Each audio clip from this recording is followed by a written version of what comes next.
stray dogs roaming the streets.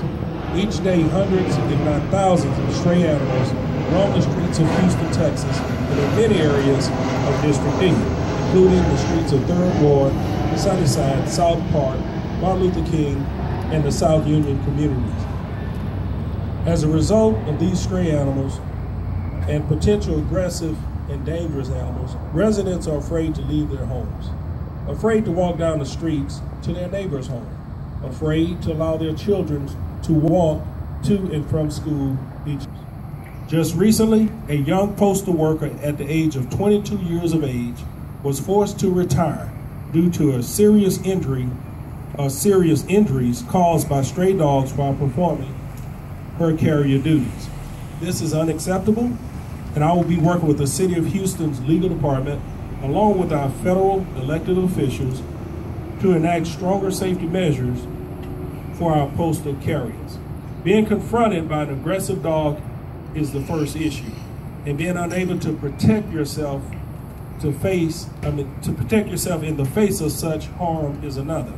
Both must and will be addressed. Constituents have about stray animals, which led to a new development and initiative to concentrate on this problem. I'm allocating $50,000 of my district service council budget to start a hard-hitting overtime program for the BARC Animal Control Program. This overtime program will allow animal control officers to patrol 5 days a week, 7 hours per day, to focus their efforts in specific District D neighborhoods that are experiencing a high number of stray animals. With this initial funding allocation, to be able to allow these letter carriers to protect themselves. Congresswoman, would you like to speak, please? Good morning, seniors. It's a pleasure to be with you this morning.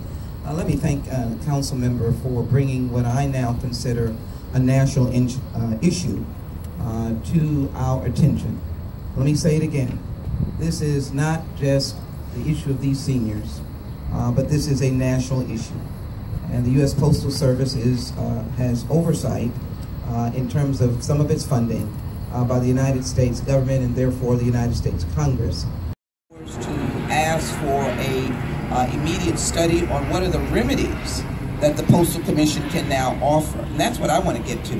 I know the list, and Houston is a city that loves her animals. So we are part rural and part urban in terms of many of our constituents have come in from rural areas, and they have more than dogs, I might say, but we haven't seen any of those animals chasing after.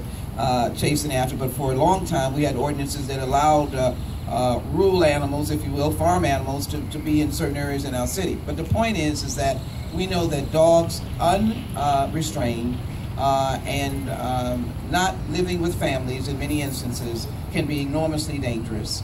And they can be attack dogs, and we've seen that tragically. So we would make this an issue of quality of life, life and death, and ask the Postal Commission to provide some resource for that carrier. The one I like the most is retreating, going back to the station and indicating that it is not safe at this time in this block to deliver mail and not be fired and not be suspended, and allow either that mail to come the next day or later on in the afternoon. Now, that would be a question of work hours and the other... Let me, excuse me, thank you, Congresswoman Lee. I want to thank Pauline Brown, president of McGregor Trail Civic Association, who brought this to my attention. But I also want to thank Congresswoman Lee. Let me tell you, as you know, she travels and she's always in the district working hard, and I called her at the last minute to be here. And I have no idea if she's about to board a plane to get out of here. But let me tell you, she made a point to be here, and I really appreciate you, Congresswoman. I really do, because this is a serious issue. One thing I want to add, and we haven't gotten this approved, but I'm working at it, and it's simple.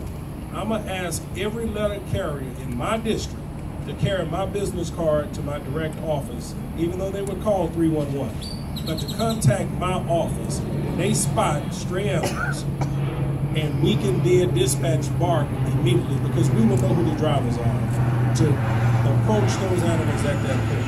And there's a process. They don't just pick up dogs. They look for tags. They try to make certain that the dog is not loose, and they try to take the dog back. But for those stray animals that are creating problems in our district, and impacting my senior citizens and the children as they go to and from school, we must address it. And I can't thank these seniors enough. And these are individuals that, again, that receive short notice, but they understand the importance of what we're trying to do. Media, thank you all for coming out. Any other questions? Oh, yes, ma'am. I want to emphasize that this is a federal-local collaboration. So I am grateful for both the community leaders, Pauline, and all of you who have come, because this is the way we who are in Washington secure information. So I want to add one other point to the letter carriers, and that is that I will look forward, I hope Mr. Boykins will join, to convening them, because they're out and about, and there are probably a myriad of issues that the Postal Commission needs to address that are not only here in Texas, but are across the nation. So if you're a postal carrier, I'm going to be looking forward to reaching out and hopefully getting a sizable number, because when you have your meetings, we're going to have a town hall meeting so that you can express the overall issues. And to the media, you've been very helpful for this, but I can assure you this question of safety is going to probably be a major one, and there may be other solutions that they're going to offer as for their own safety that we need to look in on the federal level. And so we will look forward, as Councilman Boykins will be working, to collaborate and make sure that we have the mail delivered, rain, shine, sleet or snow, but in a safe way and safe for the people who are here serving their country as U.S. postal workers. Thank you.